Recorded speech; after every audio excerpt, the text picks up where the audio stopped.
Hi, welcome once again to M5's English language learning program, Let's Speak English. I'm Gav Duncan and I'm here on your TV to help you learn English. Now, are you sitting comfortably? Yes, good. And are you ready for today's lesson? Yes, good. Okay, well, let's learn English together. And good afternoon to you all. How the demons from the bottom of the laundry basket are you all? All right, so we're back, just like I said we would be. And we're here on this Friday afternoon, ready to get stuck into some more stuff. Yes, that's right. We're here and we're ready to help you learn and understand some stuff. English stuff. All right, so what are we waiting for? We're not waiting for anything. We're off like 3-week-old milk. Here we go. All right, now, there are still a couple of things from my conversation with Enid that I think we should check. So, let's have a look at some more of the vocabulary that we saw and heard on Wednesday, shall we? All right, so what was there that we didn't cover yesterday? Well, there was an adjective which I think we've already seen, but, well, it can't hurt to have another look at it. Enid was talking about enthusiasm, and she also mentioned the adjective connected to the noun, enthusiastic. Now, these words indicate how eager, how keen, how happy someone is to do something.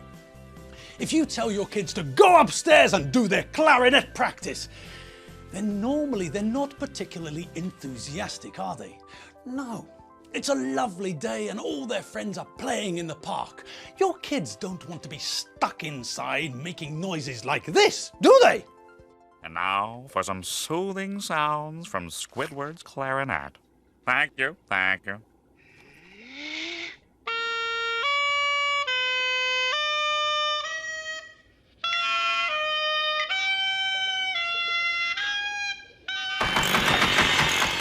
Well, no.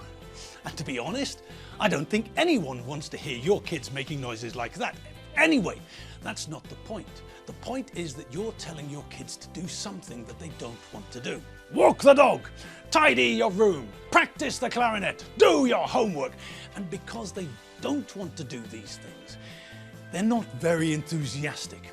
If, on the other hand, you suggest that you all go to the park with a picnic and just relax and have fun for the rest of the day, then the reaction will be different, won't it? Now they'll be jumping with joy, they'll be very enthusiastic, eager, keen, happy to go to the park for a picnic. I thought Enid's idea was a bit extreme, so I didn't jump for joy when she told me what the plan was. I wasn't very enthusiastic at all. All right, so enthusiastic, eager, keen, willing. And as we all know, we're all enthusiastic English language students. So let's carry on. All right, now what about the verb to steer? Well, think about a car. A car has normally got 6 wheels. 4 of the wheels connect the car to the ground. In the boot, you'll normally have the spare wheel, just in case you get a puncture. And then there's possibly the most important wheel of all, the steering wheel. The wheel which is connected to the front wheels, the wheel you turn to make the front wheels turn. The wheel you use to steer the car. The wheel you use to move the car in the direction you want to go. This thing.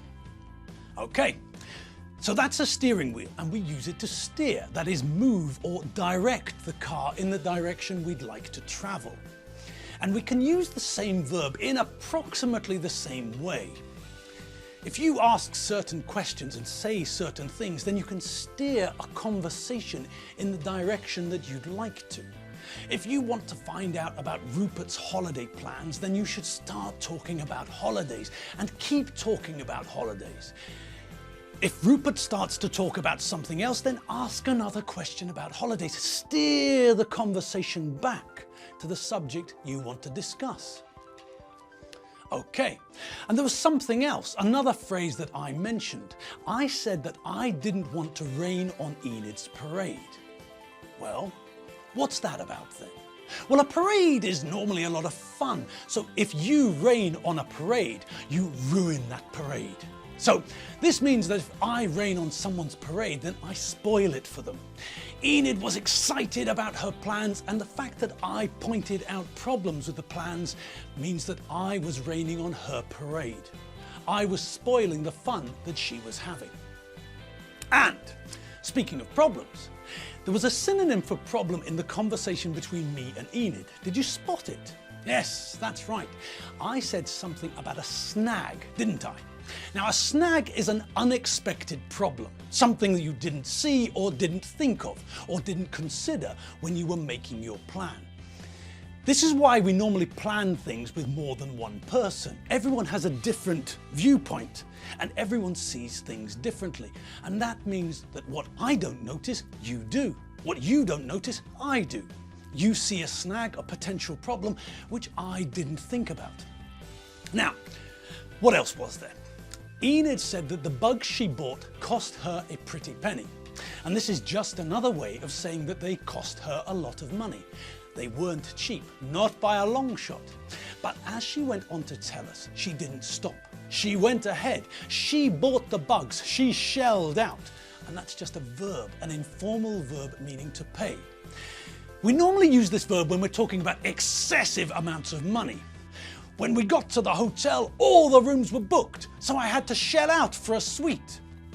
But there was something else connected to Enid shelling out a pretty penny for the bugs, wasn't there? Yes, she said something about a ship. She said that this was no time to spoil the ship for a halfpenny's worth of tar.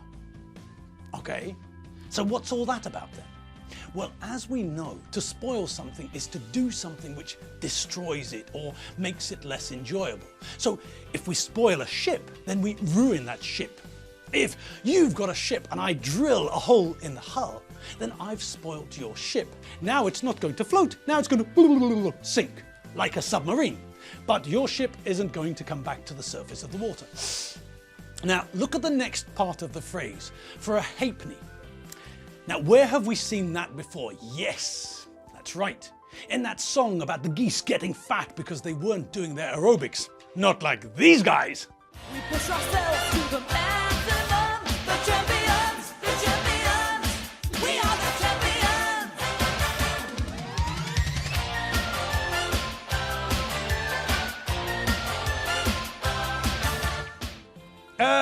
Well, yes.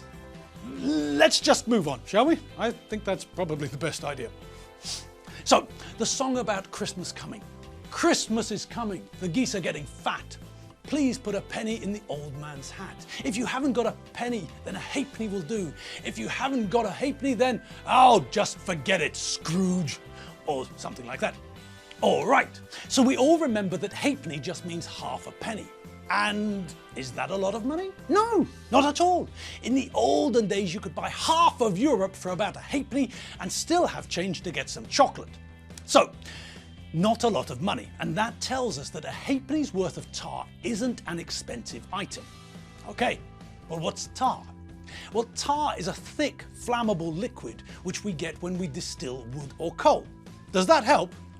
No, that definition creates more problems than it solves, doesn't it? Okay, let's take this one step at a time. A thick liquid.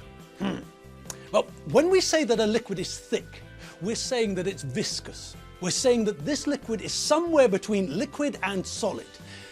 Think about water, for example. Is water viscous? No.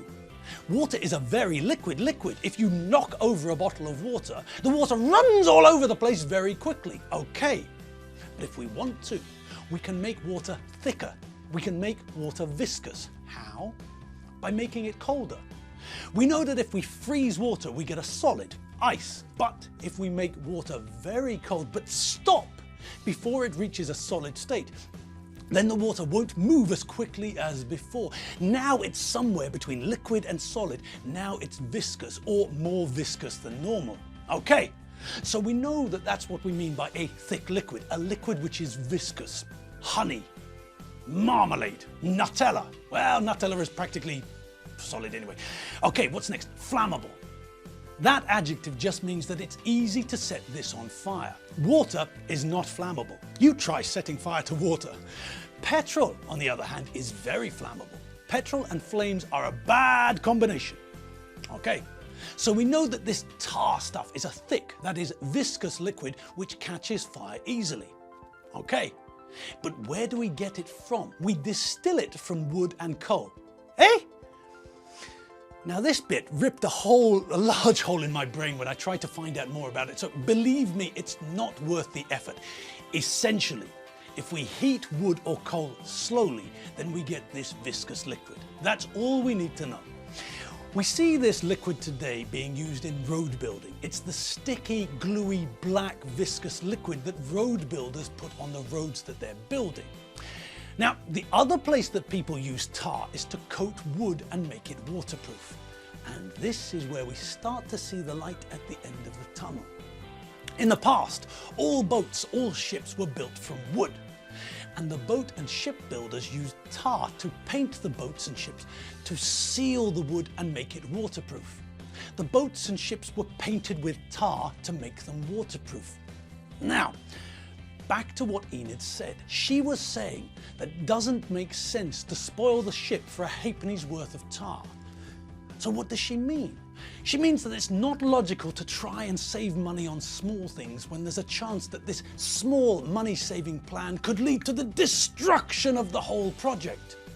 You should try and save money, of course, but by trying to save a tiny amount of money, a halfpenny's worth of tar, you're risking the boat.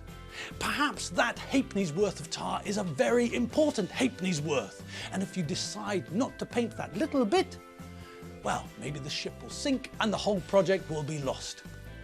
Don't try and save money on stupid, trivial things. It might destroy the whole project. Okay, so Enid was saying essentially that even though she thought the bugs were expensive, she didn't think that it was a good idea to not buy them. She didn't think that not buying them, saving money by not buying them, was a good idea. She thought that it was a daft idea to try and economize on the bugs. If she decided to economize, then perhaps the whole plan would fail. If she decided to save money at this point in time, then maybe the whole plan would be a washout. If she didn't buy the bugs, then Clem's plan wouldn't work. If she decided to try and find cheaper bugs, then again, maybe Clem's plan wouldn't work. So rather than trying to economize on things which have a direct impact on the success of the plan, she went ahead and shelled out a pretty penny for the bugs. And then we found out that Clem's idea, her crackerjack of a plan, wasn't exactly the ball of fire that Enid was expecting. Nope. In fact, the plan was a bit of a damp firework, wasn't it? The bugs worked well, but Enid ended up in a bit of a pickle, didn't she?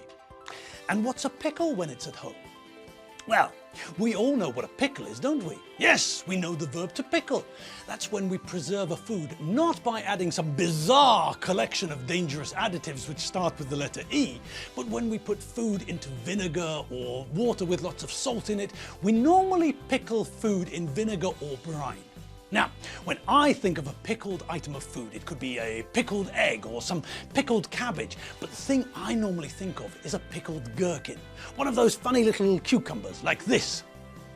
But we could also be talking about a relish, a sort of sauce made from vegetables or fruit preserved in vinegar or brine, something you could make at home, something to put on your food, something like this. All right, but Enid wasn't talking about food now, was she? No. When Enid said that this was a bit of a pickle, which word do you think we could use as a synonym? Yes, a pickle is an informal synonym for a difficult situation. Hanging off a cliff with one hand while dinosaurs leap up from behind trying to bite you? Now that's a real pickle. And we're also in a pickle. We're finished for the day and we're finished for the week. So, as far as English goes, we're in a pickle. But let's not forget that this is Friday, soon to be Friday, and that means that it'll soon be time for you to ensure that you're as happy as Larry. Yes, people, get your chores out of the way. Walk the dog and the llama and all that. And then hit the shower, water, wet, shampoo, hair, conditioner, hair again, soap, lather, body. Scrub your sweaty parts, then get out. Get dry and blast your armpits with antiperspirant. Don't be in a pickle later tonight when you're trying to chat to someone and you smell like a homeless dinosaur's armpits. let that be someone else's pickle, not yours.